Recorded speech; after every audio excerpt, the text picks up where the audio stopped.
Hello hello et bienvenue dans cette nouvelle version de YAG. Il s'agit de la 0996. Elle apporte comme toujours une bonne part de correction de bugs, mais essentiellement c'est un update de contenu. Donc on a des nouveaux monstres, nouveaux persos, nouveaux robots, des nouvelles voitures et une ville steampunk que je vais vous montrer à la fin de la vidéo.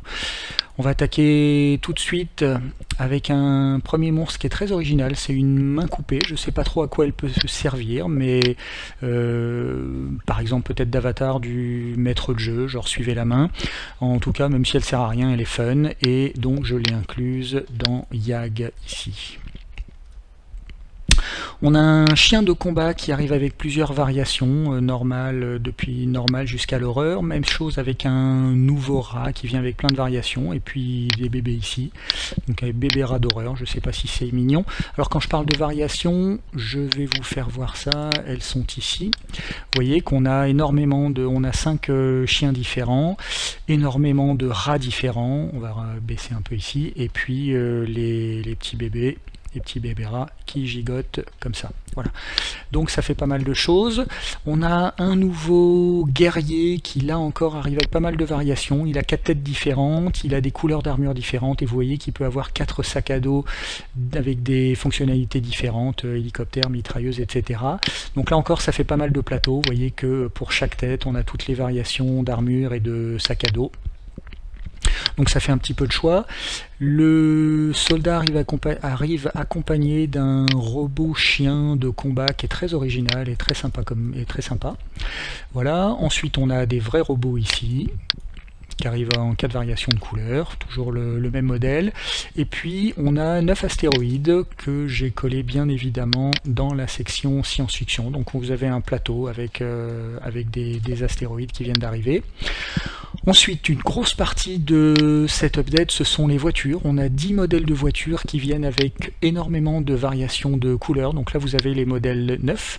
Vous voyez qu'on a de la voiture de ville, la voiture de sport, un pick-up, un van, une voiture de racing, je ne sais pas comment appeler ça, et puis un camion. Et elles viennent également avec les versions sales. Donc vous voyez que ça pourrait tout à fait être utilisé dans un monde post-apocalyptique.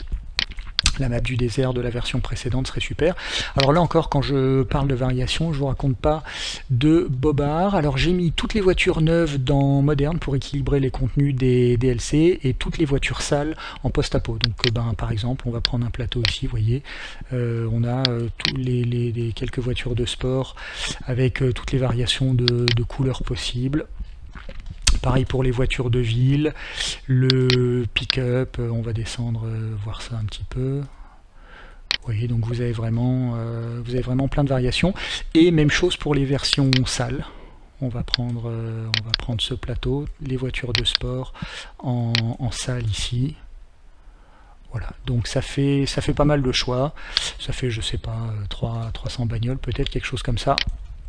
Si on compte tout, mais donc essentiellement c'est 10 modèles avec toutes les variations. Et puis comme c'est des voitures, j'ai dû mettre en place une petite fonctionnalité qui est toute nouvelle aussi. On va en sélectionner quelques-unes ici, et vous avez un bouton ici avec un phare, et quand vous le sélectionnez, toutes les voitures qui sont sélectionnées vont allumer leur feu. Donc c'est très sympa, je vais vous faire voir ça dans la ville steampunk dans un instant. Voilà, donc toutes les voitures peuvent allumer ou éteindre leur phare.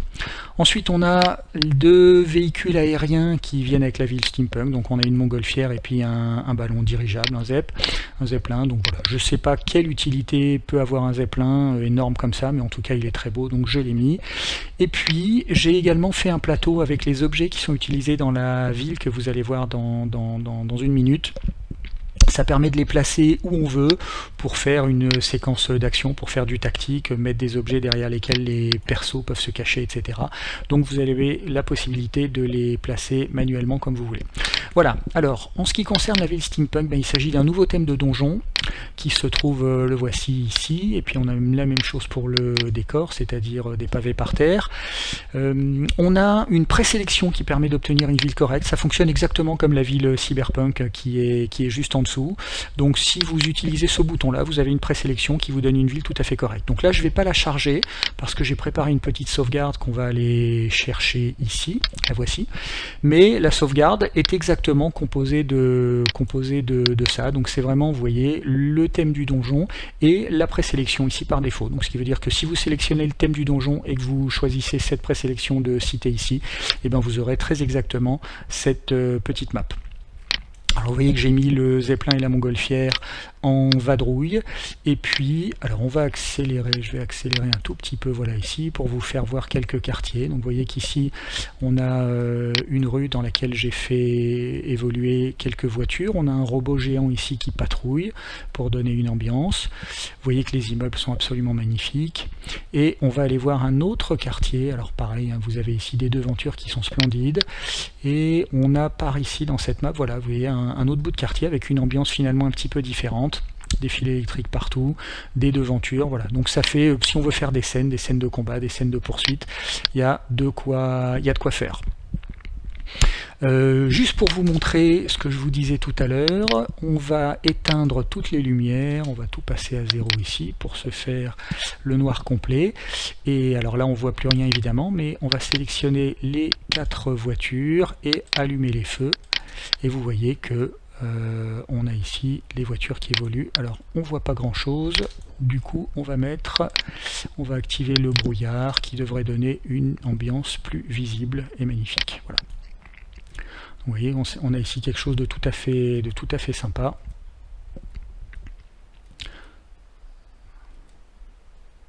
Ok, on va remettre un peu de lumière. Alors ça, c'est ce que je viens de vous faire voir, c'est la ville nue, sans aucun artifice, mais vous voyez qu'on peut jouer avec les lumières, on peut jouer avec le brouillard, je vais remettre les lumières ici, et surtout, n'oubliez pas de jouer avec les filtres. Vous voyez là, si je déclenche un filtre sépia, ben, tout de suite on a vraiment une ambiance de vieux film absolument magnifique, avec le Zepp et la Montgolfière qui patrouillent tout en haut. Voilà. Alors ça c'est le preset par défaut, ça fait un tout petit quartier, mais si vous avez une carte graphique suffisamment costaud, n'hésitez pas à modifier les paramètres. Donc là je vais l'agrandir ici, on va obtenir une ville beaucoup plus grande.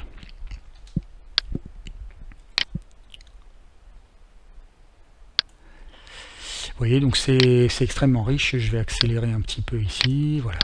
Comme ça on peut aller se balader dans la ville. Vous voyez qu'on a de quoi faire de la poursuite en voiture. Sur les toits, on peut évidemment marcher. Donc les personnages, on peut faire des courses-poursuites sur les toits. On peut faire des bastons dans la rue. On peut organiser des scènes de combat dans la rue avec, vous voyez, en disposant tous les objets comme on veut manuellement. Et bien sûr, les poursuites en voiture qui se font comme ça. Voilà, ça fait un très joli screenshot. Bon, ben je crois que je vous ai montré l'essentiel. Je vais arrêter la vidéo ici. J'espère qu'elle vous a plu. Si c'est le cas, on se revoit dans la prochaine. Merci beaucoup de l'avoir regardé en tout cas. Et puis, à très bientôt avec plaisir. Ciao!